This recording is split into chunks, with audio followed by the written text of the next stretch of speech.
Hello class, today we'll be reading Chapter 9 of The Chocolate War. Jerry's mother had died in the spring. They had been staying up with her nights, his father and some of his uncles and aunts and Jerry himself, since her return from the hospital. They came and went in shifts that final week, everyone exhausted and mute with sadness.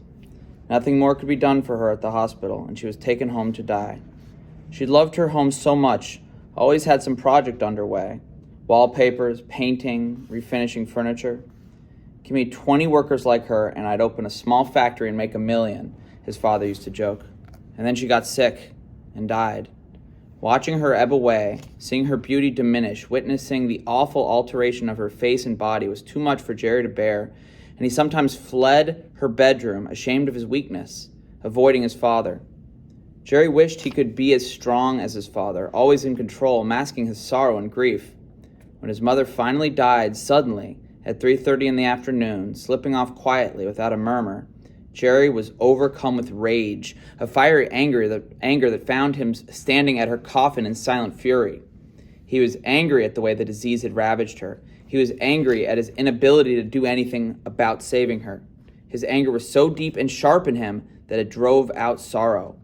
He wanted to bellow at the world, cry out against her death, topple buildings, split the earth open, tear down trees, and he did nothing except lie awake in the dark, thinking of her body there in the funeral home, not her anymore, but a thing suddenly, cold and pale. His father was a stranger during those terrible days, like a sleepwalker going through the motions, like a puppet being maneuvered by invisible strings. Jerry felt hopeless and abandoned, all tight inside. Even at the cemetery, they stood apart from each other, a huge distance between them, even though they were side by side, but not touching. And then, at the end of the service, as they turned to leave, Jerry found himself in his father's arms, his face pressed close to his father's body, smelling the cigarette tobacco, the faint odor of peppermint mouthwash, that familiar smell that was his father. There in the cemetery, clinging to each other in mutual sorrow and loss, the tears came for both of them. Jerry didn't know where his own tears began and his father's left off. They wept without shame, out of a nameless need, and walked together afterward, arm in arm, toward the waiting car. The fiery knot of anger had come undone, unraveled, and Jerry realized as they drove back from the cemetery that something worse had taken its place. Emptiness, a yawning cavity like a hole in his chest. That was the last moment of intimacy he and his father had shared. The routine of school for himself and work for his father had been taken up, and they both threw themselves into it. His father sold the house, and they moved to a garden apartment where no memories lurked around corners. Jerry spent most of the summer in Canada on the farm of a distant cousin. He had fallen into the routine of the farm willingly, hoping to build up his body for Trinity and football in the fall. His mother had been born in that small Canadian town. There was a kind of comfort walking the narrow streets where she herself had walked as a girl.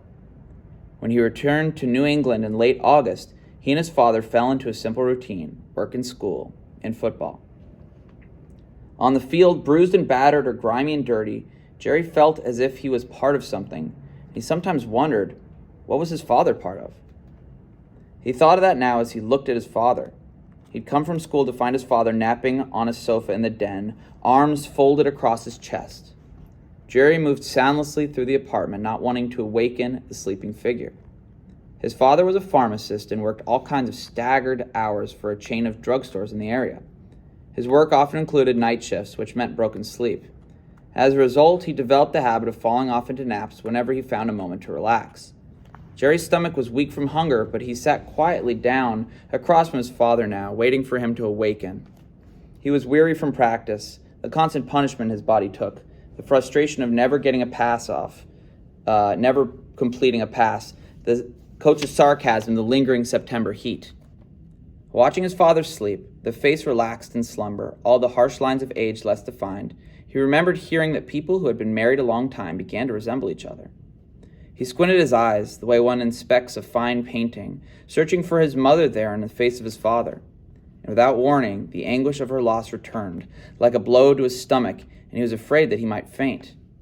Through some nightmarish miracle, he was able to superimpose the image of his mother's face on his father's, and for a moment, the echo of all her sweetness was there, and he had to go through all the horror of visualizing her in the coffin again.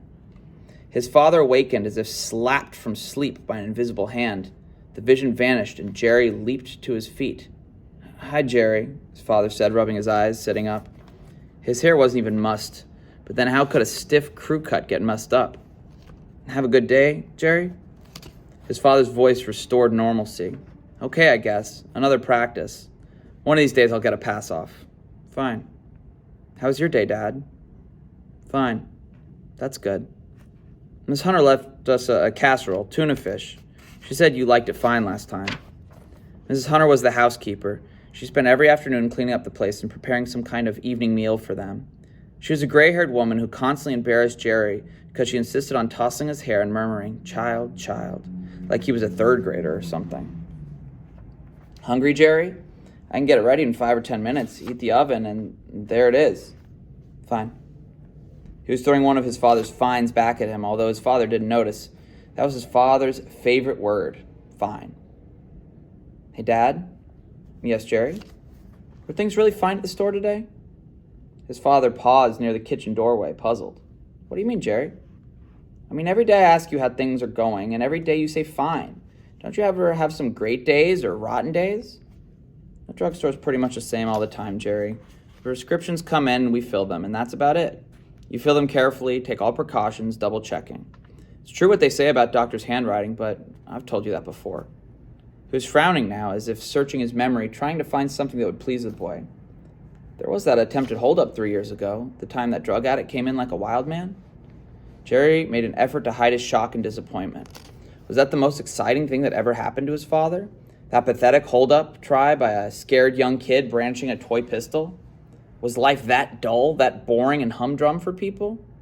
He hated to think of his own life stretching ahead of him that way, a long succession of days and nights that were fine. Not good, not bad, not great, not lousy, not exciting, not anything. He followed his father into the kitchen. The casserole slid into the oven like a letter into a mailbox.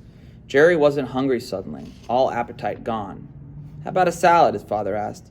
"I think there's lettuce and stuff around." Jerry nodded automatically. Was this all there was to life after all? You finished school, found an occupation, got married, became a father, watched your wife die, and then lived through days and nights that seemed to have no sunrise, no dawns, and no dusks, nothing but a gray drabness. Or was he being fair to his father, to himself? Wasn't every man different? Didn't a man have a choice? How much did he know about his father, really? "Hey, Dad?" "Yes, Jerry?" "Nothing." What could he ask him without sounding crazy? And he doubted whether his father would level with him anyway. Jerry recalled an incident that had taken place years ago when his father worked in a neighborhood pharmacy, the kind of place where customers came to consult the druggist as if he had possessed a doctor's certificate.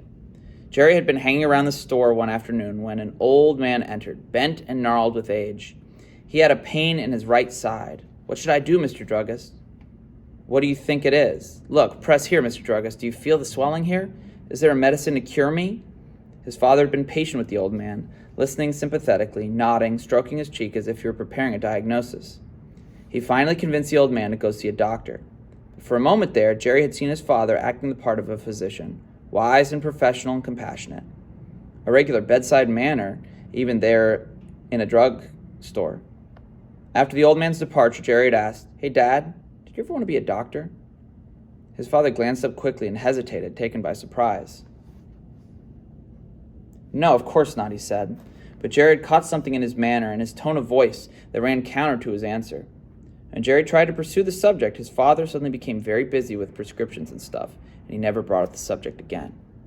Now, seeing his father presiding in the kitchen, getting supper for crying out loud, such a far cry from being a doctor, and his wife dead and his only son full of doubts about him, his life so pale and gray, Jerry was plunged into sadness. The stove signaled, casserole ready. Later, preparing for bed and sleep, Jerry looked at himself in the mirror, saw himself as that guy on the common might have seen him that other day, Square Boy. Just as he had superimposed his mother's face on his father's face, now he could see his father's face reflected in his own features. He turned away. He didn't want to be a mirror of his father. The thought made him cringe. I want to do something, be somebody, but what? But what? Football. He'd make the team. That was something. That was something, or was it really? For no reason at all, he thought, of Gregory Bailey.